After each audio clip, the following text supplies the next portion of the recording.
Acara Halal Bihalal yang diselenggarakan Septi kali ini nampaknya berbeda dengan tahun-tahun sebelumnya.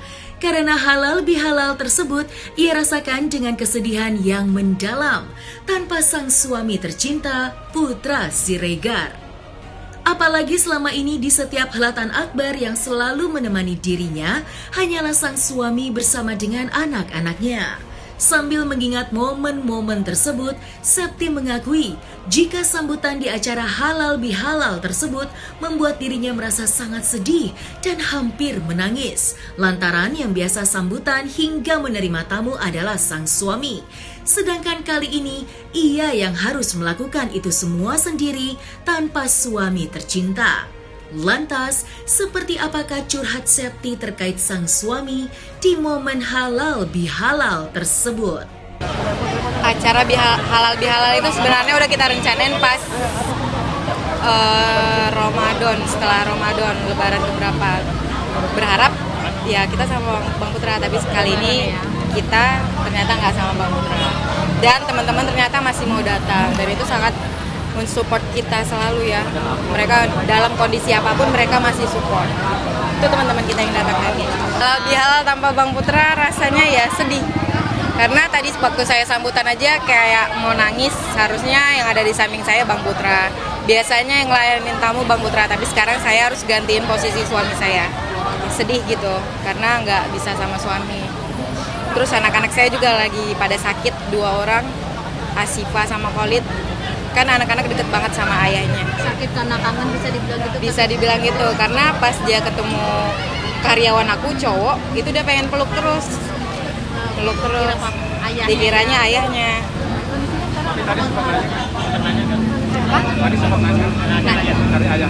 Tiap hari nanyain. Pas tadi lagi sakit, mau sama ayah, dia bilang. Terus aku bingung, aku harus gimana gitu, mau sama ayah, makanya alasannya gitu. Ya, karena hampir sebulan lebih lah, bukan hampir, udah sebulan lebih. Tiap hari aku harus ngasih alasan. Kalau akunya nanti nggak tegar, makin berantakan dong anak-anak aku, Bang Putra. Jadi kalau akunya sakit, kasihan anak-anak aku juga. Karena orang tuanya yang ada sama dia sekarang cuma aku, biasanya kan sama ayah. Soalnya halal bihalal ini direncanain pas masih sama Bang Putra. Dan yang buat ini sebenarnya yang rencanain Bang Putra. Udah izin. Ya udah nggak apa-apa, karena ini udah direncanain dan udah dikasih tahu ke teman-teman sebelumnya kalau kita bakal ada halal bihalal. Jadi ada ataupun nggak ada Bang Putra tetap laksanain ya, kita nggak enak gitu. Udah ngundang teman-teman. Alhamdulillah sehat. Kalian kapan nggak? 10 harian lebih, soalnya nggak boleh jenguk. Kalau nggak boleh jenguk aku nggak tahu kenapa. Walaupun istrinya sendiri, maksudnya orang terdekatnya, tetap tidak boleh jenguk. Iya, karena katanya lagi. Nanya nggak kenapa sih alasannya sempat? Nah, aku nggak tahu kenapa, yang penting waktu itu nggak boleh dijenguk. Sampai kapan nggak boleh? Ini mungkin udah hari ke-11 kali ya. Bang Putra Lagi gitu kan? tulang punggung, Bang Putra pemimpin keluarga, Bang Putra pemimpin perusahaannya nggak ada. Jadi ya sedih aja gitu. Semuanya harus yang gantiin ya. Kayaknya aku yang harus jadi ayah sekalian ibu di rumah. Terus untuk karyawan-karyawan juga. Ya iya. Karena udah lebaran kita nggak sama keluarga. Nah, semuanya udah diambil gitu. Ya udah sih. Tapi kata Bang Putra tetap ikhlas. Kalau kamu ikhlas ya kita jalanin aja, dibilang ikhlas yang paling penting. Nggak tahu. Tapi hari ini aku belum ada nanya boleh jenguk apa nggak. Kemarin sih pas 10 hari belum. Itu aku nggak tahu jawabannya. Yang masalah P21 aku nggak tahu. Kayaknya lebih tahu pengacara aku. Aku tuh nggak bisa tidur ya. Jadi aku tidur itu kalau udah ada matahari. Karena tiap hari aku tidur harus sama suami aku. Aku kan tidurnya berlima sama anak-anak. Kalau nggak ada suami aku yang harus jagain anak-anakku. Aku nggak tahu ntar ada apa ini. Karena aku nggak bisa tidur, jadi tunggu ada matahari baru aku bisa tidur. Makanya aku bangunnya siang.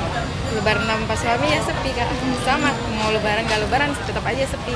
Dan biasanya kan kamu ada open house, ada bikin gitu kan. Open house, justru sekarang aku nggak ada open house. bikin kue biasanya nggak sih setiap tahun sama Bang Putra tradisinya atau kalau nyambut lebaran? Justru pas Atau ada requestnya Bang Putra? Ramadan, lebaran dia paling suka sama nastar. Kamu bikinin nggak?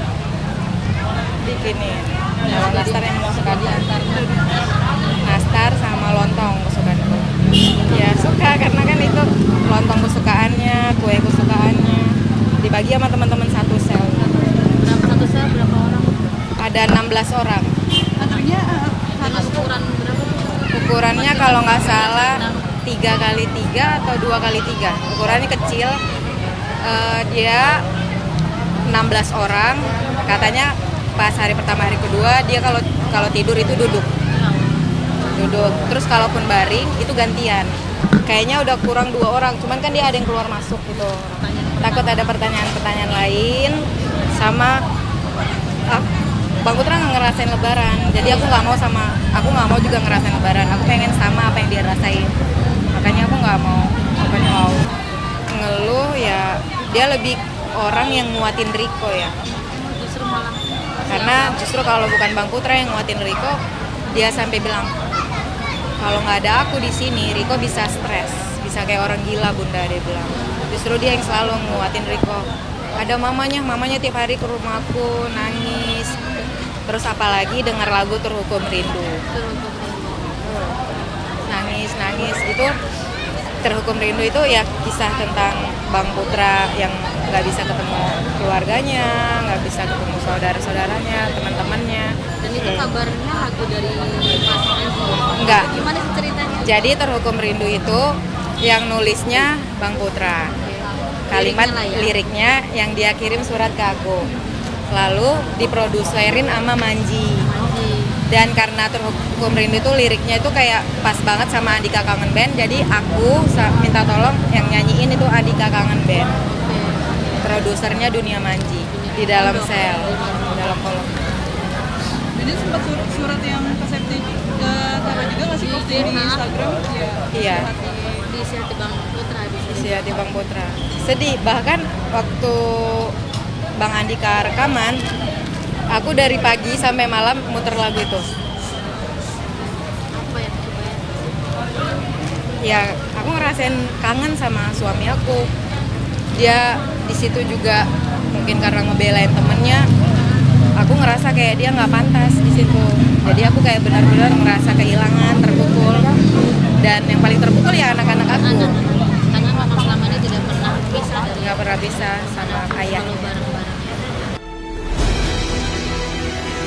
Kasus dugaan pengeroyokan yang dilakukan oleh Putra Siregar dan Rico Valentino masih terus bergulir. Hingga kini keduanya pun masih mendekam di balik jeruji besi. Nama Chandrika Cika pun tak luput menjadi perhatian publik. Pasalnya dirinya disebut-sebut sebagai sosok yang menjadi biang keributan dalam kasus tersebut. Ditanya perihal Chandrika Cika, Septi mengaku dirinya sudah malas untuk membahas apapun. Bahkan gak mau berkomentar terkait mantan Thorik Halilintar itu. Lantas, seperti apakah ungkapan kekecewaan yang dirasakan Septi kepada Chandrika Cika? Gak ada komunikasi lagi sama Cika. Terakhir DM-an itu. Ya semoga bisa ngeliat ya gimana kerinduan anak-anaknya sama ayahnya. Berharap ya adalah sedikit iba atau kasihan. Anak-anak aku butuh ayahnya. Bukan anak-anak aku aja, aku juga butuh suami aku. Tolonglah, kasihan sedikit aja. Masa nggak ada rasa kasihan? Kalau masalah anak, mungkin itu sedih banget. Kalau aku sendiri mungkin aku bisa ngerti. Tapi kalau udah ngomongin anak, aku nggak bisa. Tolong sedikit rasa kasihannya. Anak kalian gimana sih harus nyariin ayahnya tiap hari, harus nyariin orang tuanya tiap hari.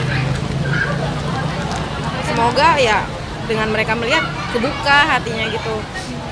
Nggak tahu lagi kalau memang nggak kebuka hatinya gimana. Kalau urusan Cika sebenarnya aku udah malas, udah mau ngebahas apapun aku nggak. Ya udah kalau hidupnya gitu ya udah jalanin aja. Karena aku nggak bisa ngatur hidup orang ya, dia punya kehidupan sendiri, aku kehidupan aku. ada pesan untuk kita nggak? Nggak mau komentar apapun lagi lah tentang kecewa.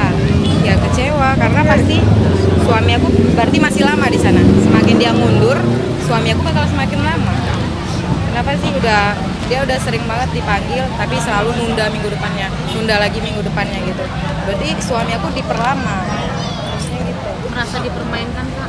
Ya sangat-sangat Pasti lah ya. ngerasa dipermainkan.